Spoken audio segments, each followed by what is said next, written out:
शिवसेना उद्धव बाळासाहेब ठाकरे पक्षाचे प्रमुख उद्धव ठाकरे यांनी आज विधानसभा अध्यक्ष राहुल नार्वेकर यांची भेट घेतली। या भेटीत त्यांनी विधिमंडळाच्या दोन्ही सभागृहात विरोधी पक्षनेत्यांची नेमणूक करावी अशी विनंती करणारं पत्र दिलं। यानंतर त्यांनी माध्यमांना प्रतिक्रिया दिली आहे।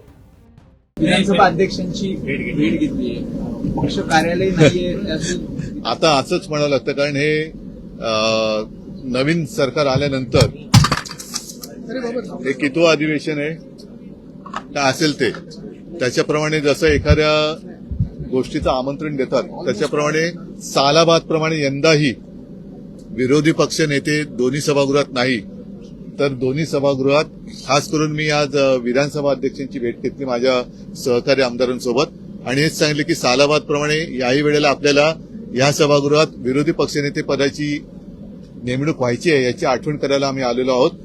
तर आपण अवश्य ती नेमणूक करावी ही विनंती करतोय। म्हणतात की प्रस्ताव विचाराधीन आहे, म्हणूनच म्हटलं की सालाबादप्रमाणे। तसंच उद्धव ठाकरे यांनी धर्मांतर विरोधी विधेयकावरही प्रतिक्रिया दिली। यावेळी उद्धव ठाकरेंनी खोचक टोला लगावला। उद्धव ठाकरे काय म्हणाले ते पहा। आणलं गेलंय नाही, एक धर्मांतराच्या बद्दल जे विधेयक आज मला वाटतं विधानसभेत मांडले गेले, उद्या परिषदेत मांडलं जाईल। साधारणतः तो मसुदा मी पाहिला। धर्म स्वातंत्र्य हे प्रत्येकाला असलंच पाहिजे। कोणी कोणत्याही परिस्थितीत जोर जबरदस्तीने किंवा कोणाच्या असहायतेचा फायदा घेऊन लांडी लबाडीने आमिष दाखवून धर्मांतर करत असेल तर त्याला आमचा विरोध आहेच। म्हणून ह्या धर्मांतर विरोधी किंवा धर्म स्वातंत्र्य म्हणून काहीतरी नेमकं एक नाव द्या, विधेयकाला आमचा पाठिंबा आहेच। आणि अशा प्रकारे म्हणजे धाक दपटशा दाखवणं, ईडी, इन्कम टॅक्स, सीबीआय आपलं नाही काय धमक्या देणं, त्याच्यानंतर 50 कोके देतो सांगणं, असं करून जर कोणी धर्मांतर करत असेल तर त्याला आमचा विरोध आहेच। मात्र तो संपूर्ण ते मी बिल त्याची चालत असताना काही प्रश्नांची उत्तरही मिळणं गरजेचं आहे ती जनतेसाठी। याचं कारण असं की त्याच्यात असं नमूद केलंय की गेल्या काही वर्षांमध्ये, मी आता शब्दशः नाही सांगत, एक सारांश सांगतो, गेल्या काही वर्षांमध्ये अशा प्रकारच्या धर्मांतरांच्या घटनांमध्ये वाढ झालेली आहे।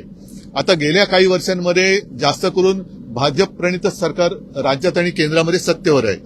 असं हे सरकार असताना सुद्धा बळजबरीने किंवा फसवून धर्मांतराच्या संख्येत वाढ झाली असेल तर ते अपयश कोणाचं आहे ह्या प्रश्नाचं एक उत्तर मिळालं पाहिजे। आणि नेमकं कोणत्या समाजात, कोणत्या विभागात, कोणत्या प्रकारे धर्मांतर असं होत असेल त्याची माहिती दिली तर आम्हाला सुद्धा सावध राहता येईल। आमचे सुद्धा कार्यकर्ते तिकडे तत्पर राहतील की कोणी कोणावरती जोर जबरदस्तीने किंवा आमिष दाखवून, फसवणूक करून, असहायतेचा फायदा घेऊन धर्मांतर करत असेल तर त्याला आम्ही सुद्धा विरोध नक्की करू। तर ही सगळी माहिती आणि काही 2-4 आणखीन प्रश्न असतील ते प्रश्न हे सरकारी भाषेत पटलावरती ठेवावेत अशी आमची मागणी आहे, कारण आम्ही या बिलाला पाठिंबा देतो।